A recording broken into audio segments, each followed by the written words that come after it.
How's it going, guys? This is Forensic Forex with Deontay, and I'm back with another video. This is just another example for the IPDA data range library. Just want you guys to see how IPDA can be used to help find probable setups going into a new month or trying to speculate what could happen in price action in the next 20 days. So we can see price right now is currently at $67 and change per barrel for US oil, but we're going to bring it back to March 1st because that's where it all starts for. So we're going to go here. Now, at this point, we're going to look back 20 days. Now, I know many of you guys have already heard me say this. It sounds redundant, but this is the process. And I want traders that haven't seen this yet see the process every single time. 40 days. Now, why am I doing this? Well, I'm doing this because we know if the market is coded, someone had to code the market off of certain specific days and turning points. It has to be using a certain data pool for it to project new data. That's just the simple reason why ICT has exposed many of us to IPDA data range. The market is algorithmic, and there's not a person sitting behind the computer desk saying, I need to sponsor the sells or I need to sponsor the buys. It's now coded in algorithmic, so whoever coded it needed to use a pinpoint or a turning point of, okay, how much more data does the market need to look back in order to project new candles? And it's normally going to be 60 days max. And 60 days forward is going to be where price is going to make a new leg or in a new trend by then. At this point, we're going to count forward 20 days. So within 20 days, me personally, Deontay, I'm looking for a setup. Sometimes it doesn't happen and it's not pretty obvious, but sometimes they are right there in your face. And you're going to see time and time again, the examples that I've shown look exactly like the one I'm showing you here today. I'm going to find the 20-day high, which is here. I'm going to mark that in red. I like to keep my highs red and my lows blue. That's the 40-day high. And this is going to be the 60-day high. I'm using the magnet tool so I could speed it up. This is the 40-day, 20-day low, correction. And this is the 40-day low here now. And then this is the 60-day low. Just so that we're all on the same page, this is 60. I don't want nobody getting confused. That's 60 days back from March 1st. This is 40 days back from March 1st. And this is 20 days back from March 1st. So those are the quadrants. They're broken up in 20-day increments. And then this is 20 days forward from March 1st. So we're expecting some trade setup to happen within the next 20 days starting of this month. Now, if price action takes out buy side, it could be well speculated that price is going to go back down to sell side. If price takes out sell side, it is well speculated that price can run back to buy side. That's what I'm using here. Let's see what happens.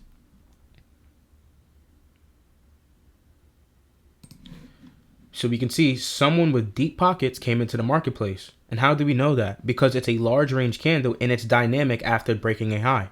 We know the commercial speculators like to do what? When they want to sell, they sell above highs. You can see price comes up, takes out a previous daily high, and takes out that algorithmic look back 20-day period high.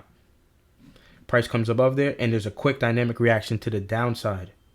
So that means there's someone that wants US oil to go lower. You may not be convinced at that point. I may not be convinced at that point. I'm going to wait for what? The swing low to be broken. This here.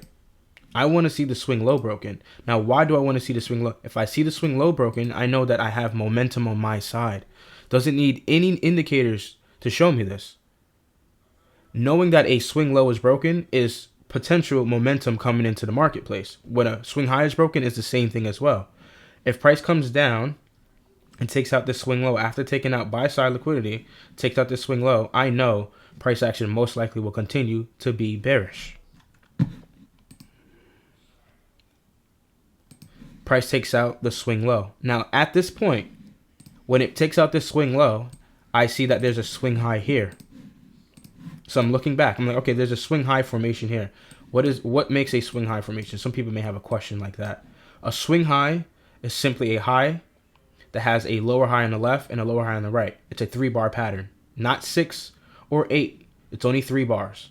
One on the left, one on the right. That's your swing high. The swing high is right here. After a swing low is broken, I would like to see a lower swing high form. So the same 3-bar formation, but lower. That is going to give me more confidence to understanding whether or not this market is going shorter or higher. So we'll play it forward. As you can see here, we have what? A swing high. 1, 2, 3. There's a high point here, a lower high on the left, and a lower high on the right. It is lower than this one up here. So we're going to write out, this is a higher swing high.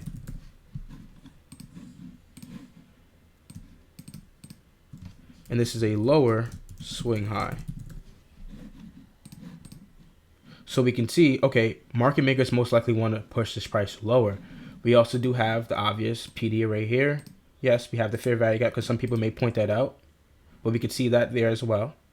Price trades back up into the fair value gap. We get a nice reaction, sells off. Swing high. Now after this swing high, I know odds are price most likely is going to keep going lower. If we see the third candle broken, which is also a high probability scalp, so there's other confluences here. If we see this third candle and that swing high broken, odds are it's going to keep going lower.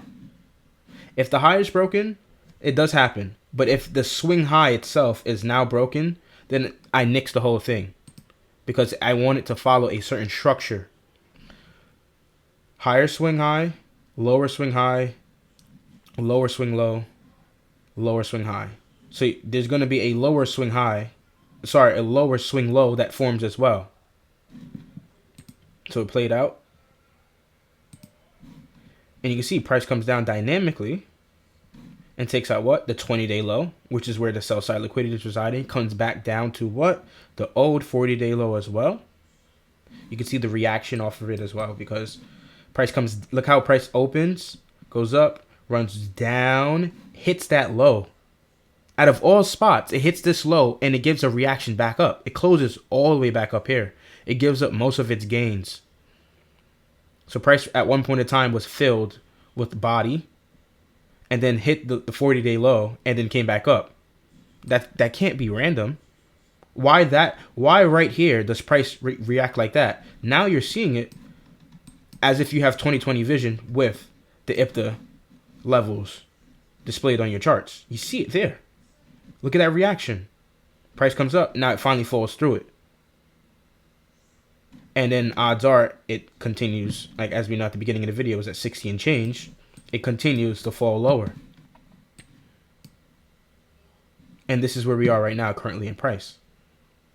And you can see large range cycle. Look how it's small body. Another large to the downside. So there's a lot of other moving parts and confluences here that you can use. But when it comes down to IPDA, this is normally my bread and butter setup for me personally. You'll see a lot of the examples that I'm going to show you with IPDA looks just like this. Hopefully this was insightful. Peace.